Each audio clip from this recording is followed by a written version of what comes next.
Hello, guys. How's everyone doing? This is a special episode of Psicoactivo podcast.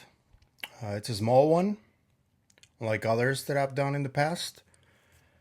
I'm gonna please ask you to subscribe, comment down below, like the video.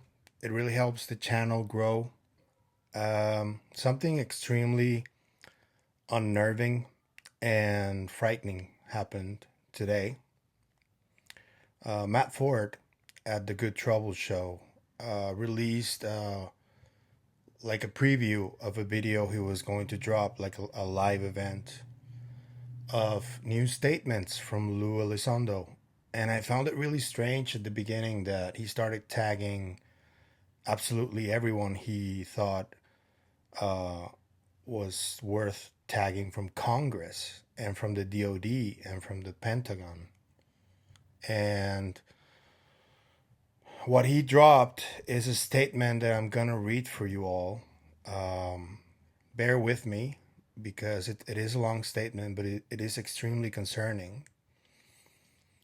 Here's a statement that was on Matt Ford's The Good Trouble Show from Lue Elizondo. When people first inquired about my story, the Pentagon initially confirmed my role in ATIP and the focus of its efforts.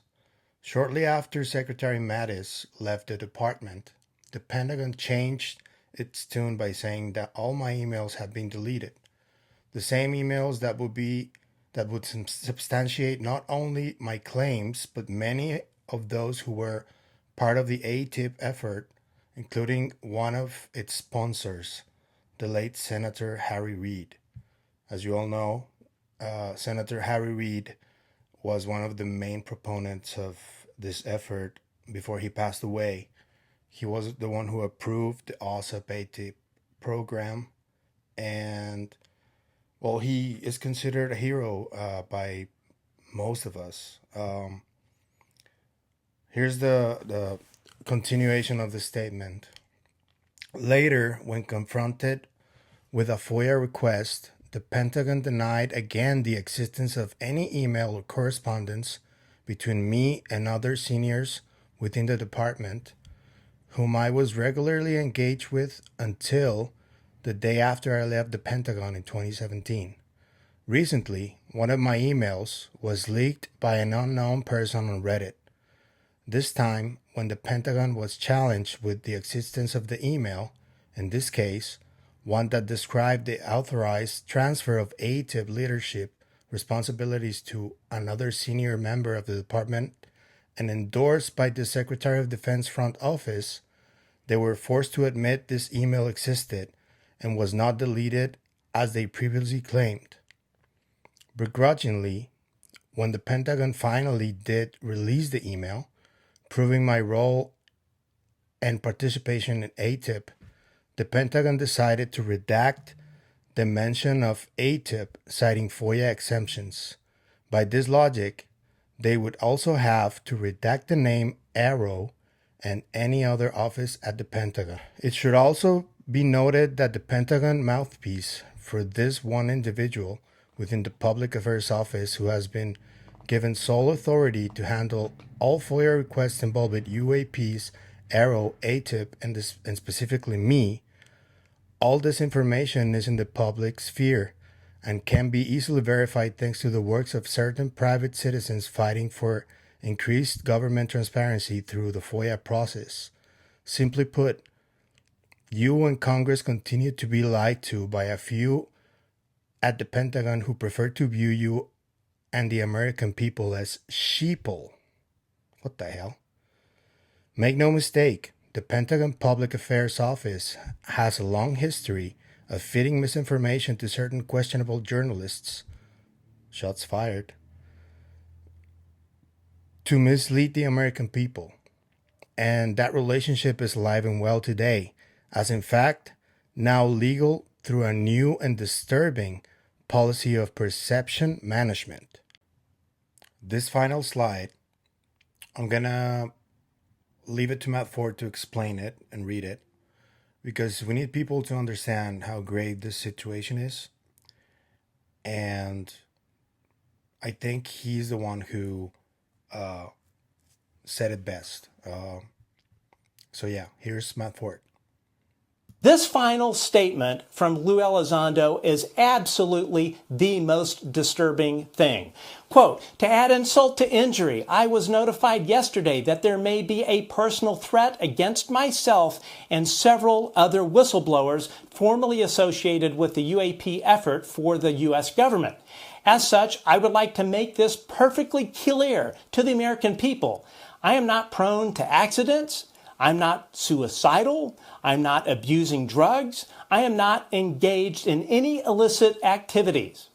If something happens to me or my family members, in the future, you will know what happened. You will know what happened. I want everybody to just stop and think for a moment about that statement from Lue Elizondo. I mean, this is coming from a former high-ranking and decorated member of the intelligence community, a guy much like David Grush and others that have literally sacrificed everything for this country. People like Lue Elizondo and David Grush that have in many ways thrown away their career, thrown away literally everything to put country before themselves, country in many ways before their families. Okay, so this is extremely concerning because this has been happening for decades, right? I don't know if you guys know, but I've been following a case of a Mexican doctor who was disappeared in the 90s. And this is a pattern that people with these secrets tend to do. They intimidate, they harass, they follow people. And something changed in the air when Dr. Kirkpatrick was caught in a lie last week. When it was discovered that he did attend that meeting about Skinwalker Ranch. I've heard from multiple people who I cannot name that they sense something is different. Researchers, experiencers, whistleblowers, people from academia, people from the scientific community. So this proves that the threat is real.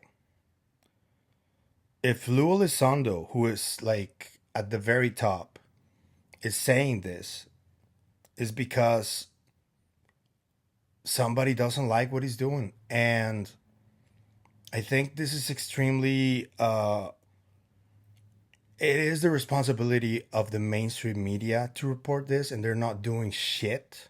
Excuse my language. They have been, I mean, you guys know about Project Mockingbird, which was discovered during the Watergate scandal. And it was discovered that many journalists from mainstream media were recruited by the DoD and the other agencies to work for them and spread misinformation to the people. And this naturally also happened in the UFO community. And this has been happening.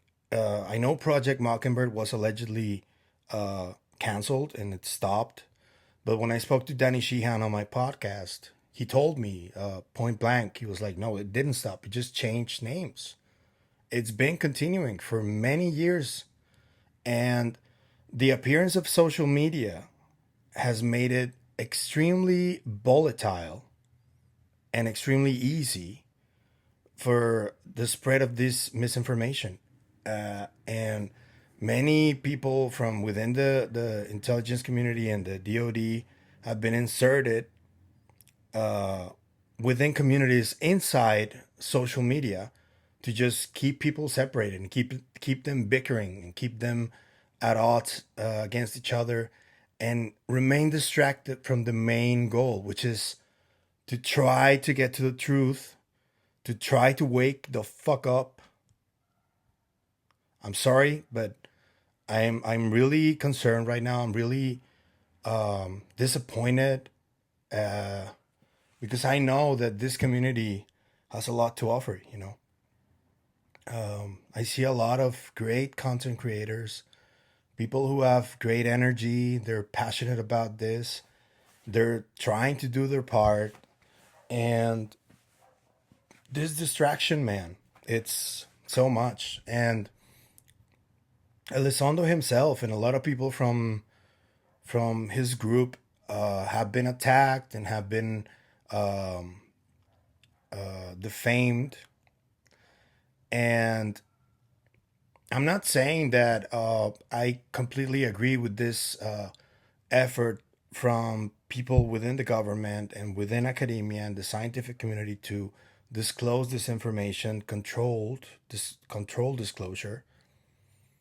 I don't think, and I have never thought that that would work.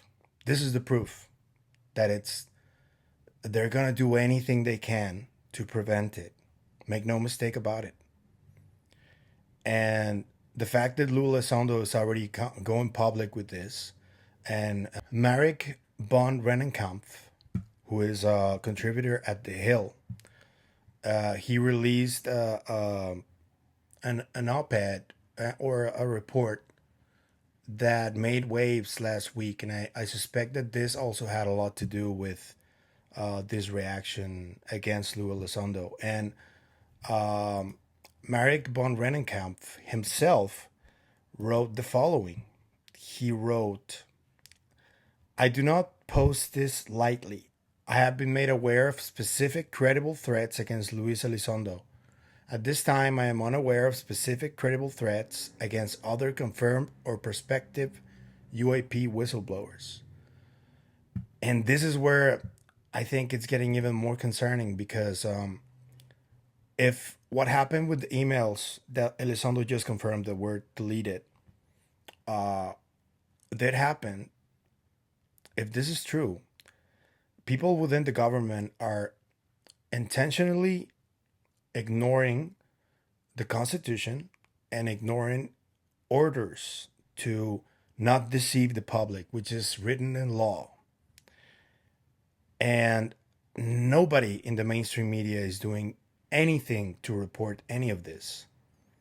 So what I'm going to do right now is to please ask all content creators, all podcasters who are part of this effort, part of this community, to release any kind of content complaining about this, tagging all the biggest podcasters in the world. This includes Joe Rogan, this includes Lex Friedman, this includes Sean Ryan, this includes Tucker Carlson, Redacted, any major podcast that has covered the UFO topic in an objective way needs to be covering this, because all the millions of listeners they have almost triple or quadruple the audiences that the so-called mainstream media has.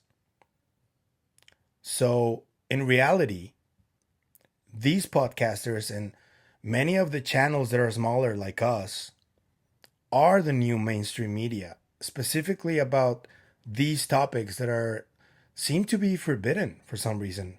I don't know why there can't be like an objective way of reporting on it. And even if many of them are not true, they need to get a chance to be reported, so we can just confirm whether they're true or not, and just keep moving on and move to the next one. Because many of these topics, and it's not just the UAP disclosure, it's a lot of fringe topics that people just keep thinking they're not true because they believe these legacy media. And these legacy media have been in the pocket of the DOD and of many governments around the world for decades. And this needs to stop right now. It can't keep going like this. The world currently is undergoing like a extreme division. What's happening in the Middle East, what's happening in Ukraine, the never-ending conflict between Russia and the US, between the US and China. I am deeply weary of what China has been doing under the rug. We need to come together, people. We can't keep fighting against each other. We can't keep disagreeing the way we are, especially within the UFO community. This needs to stop. Seriously. Whatever division there is, whatever disagreements you guys have, you need to understand that this is the most important topic right now that we need to attack. We can't keep distracting ourselves. I urge you, please, wake up. I'll see you on the next one.